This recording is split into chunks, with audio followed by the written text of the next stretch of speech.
Somali Information Minister Osman Mohammed, said on Saturday, that the Somali government has made concessions to resolve differences over the elections, while the federal regions have not offered any flexibility. This came in a press conference, after the conclusion of negotiations in the city of Samoreeb, to resolve disputes related to holding parliamentary and presidential elections, which lasted for 3 days. President Mohamed Abdullah Farmajo participated in the negotiations, along with the heads of the federal regions, where the formation of electoral committees and the personalities participating in them is one of the most prominent points of contention.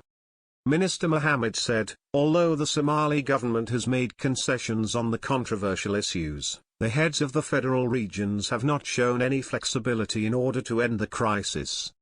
He explained that the government responded to the request of some heads of federal regions, including reviewing the formation of electoral commissions and the withdrawal of members. He announced another meeting that would be held with the heads of the regions with the aim of resolving these disputes in the future, without specifying a date.